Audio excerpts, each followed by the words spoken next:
everyone, so today I am filming a new video. So today I am actually going to be doing a video that I did last year as well, and it is going to be a revision video. So yeah, I'm going to be telling you guys what I do to revise. Obviously I'm doing A-levels this year, so yeah, it's quite difficult. So yeah, I'm basically going to go through with you guys everything that I do in preparation. And I've had so many people ask me how I revise, and that includes my friends as well. There's so many people out there who just literally have no idea how to revise. I'm quite good at working independently because, as you guys know, I took a little while off college because of my anxiety, so I was doing my work at home anyway, so I'm quite good with working by myself and knowing what works and what doesn't, basically. So I'm going to be sharing with you guys what I do to revise.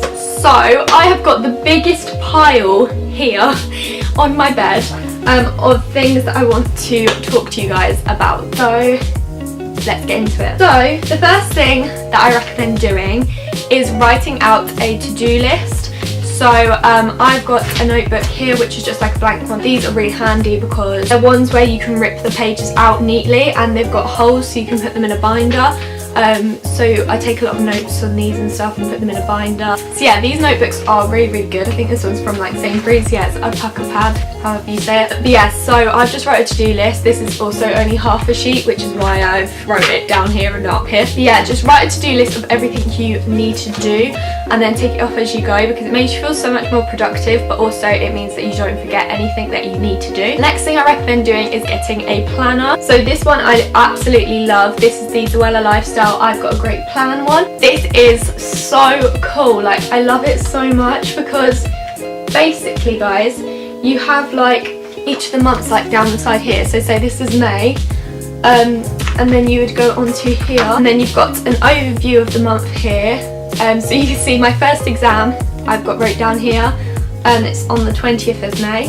And then you've got a bit here which is monthly goals. So there's a space for family and friends, get active, well-being, work, things to see and books to read, which I think is really cool as well because it allows you to like plan out the month and what you want to do. The only thing I don't like is you have to write in your own dates. It's not like exact, if you get what I mean, so you have to kind of leave a few blank at the end because there's not that many days in that specific month, if you get me. And so yeah, you have to write your own dates in. But yeah, I just think this is really cool. It's got like at the end of each day, today I felt mostly, and then you like fill in the little smiley face or the face. And then at the end of the week it says 3 things that went well this week, which is super cool. At the end of the month there's a bit here that says monthly reflections, and it says work, rest, play, and you like colour in out of 5 circles how well you think it went. It's got what I'm proud of, what I'm grateful for, what I learned this month, and what I read and watched this month, which I think is really, really cool as well. My voice is so croaky this morning, so please ignore that. Also at the back of the book it's got like stickers, which I think is really cool and fun. So it's got like ticks that you can put on like to-do lists.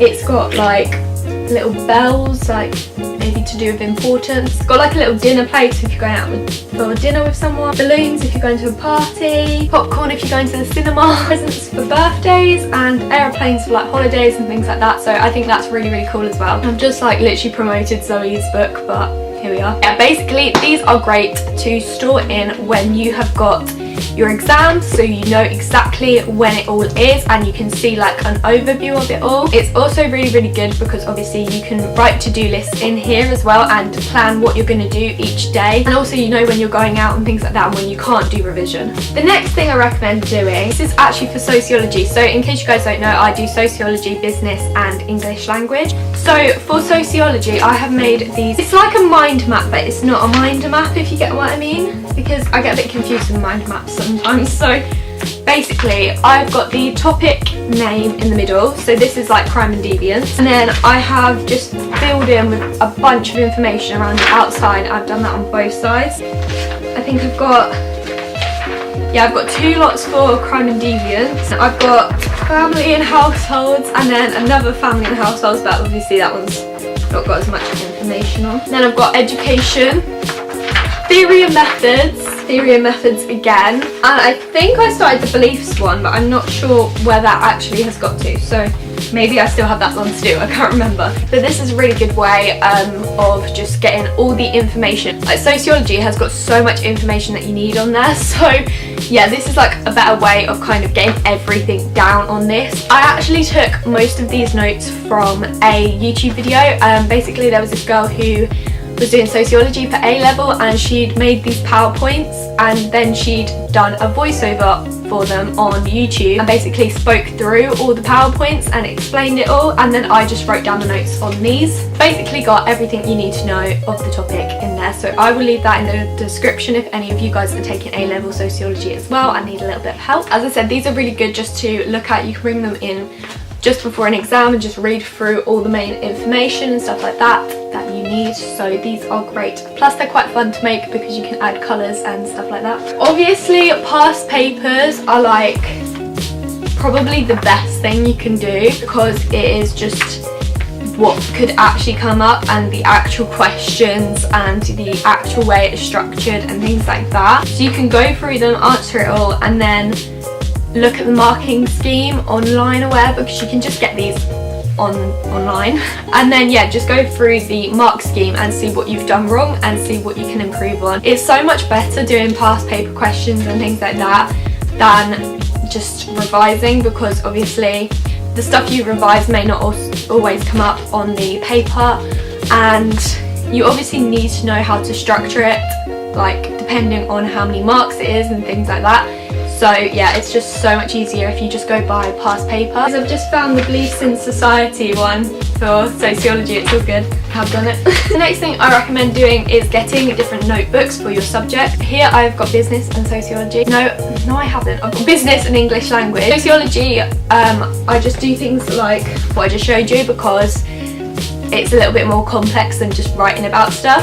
So I go through all my notes from the year and then all the books that I've got and things like that, and literally just read over them and take notes from that. So for example, my business, I have got all our work is online, so you literally just read through it all. So there's 3 components in business. There's like, yeah, just different what do you call it, like chapters. It's like a book kind of thing, and there's different chapters, so I just read through all of them online and then write down the most important stuff in the books. Again, I use colours and things like that to make it a little bit more interesting and fun, and do different tables and things like that I'm going to remember. But what I would actually recommend doing is obviously reading through everything like I said. If you've got it like to hand, then highlight it, like highlight the important bits before writing it in the book. If you obviously have it online like I did, then just read it online and write it in. Oh, the dog next door is barking.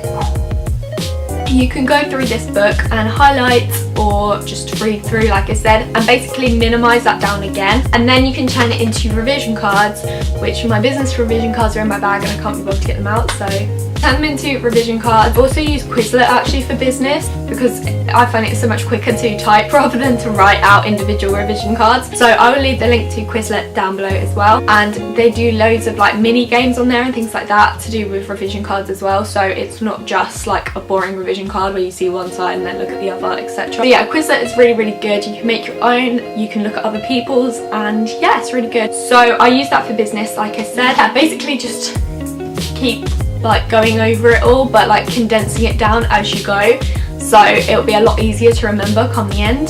As I said, revision cards are amazing. They help me so much because I've got such a photographic memory, so I have literally wrote on all of these, and this is all just for sociology, and this is only education and childhood I think, and we have got a bit of crime and deviance in here too. So these are all the names and all the concepts for just those 3. So yes, you just like, so Phillips and Bowling, I know that is 2 types of discrimination, indirect and direct. Foucault is surveillance and how it invades our personal lives. Wilson and Kelling is the broken windows theory. See, like now I know all of these like off by heart because I've been doing these throughout the year. See, it might not be as good like now because obviously we've got like a month until exams start, but yeah, these are amazing, especially if you've got a photographic memory like me, because I can literally see Phillips and Bowling and I can imagine what the back of the card looks like exactly. So I mean, that's lucky for me, but obviously some people wouldn't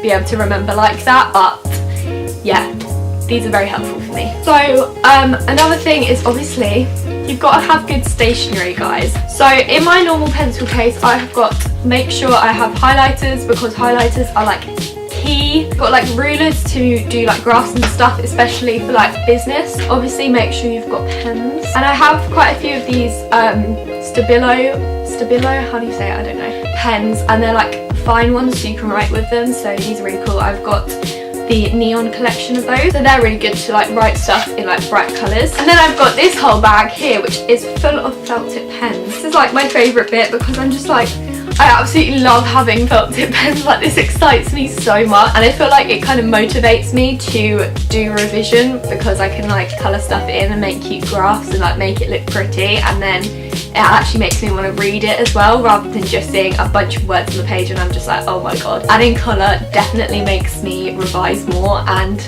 want to revise and want to read it and things like that. So definitely invest in some felt tip pens. The final thing I would say about revision is make sure you take breaks. Like, I know everybody says this, but like my brain, like yesterday I did a full day of revision, and to be honest I didn't take many breaks, and my brain felt like it was going to explode. I think I went for a walk like twice. Walking is probably the best thing to do, because you can go out and get fresh air and just be away from your phone, be away from revision, and just breathe in the fresh air and be like, oh my god, I've escaped.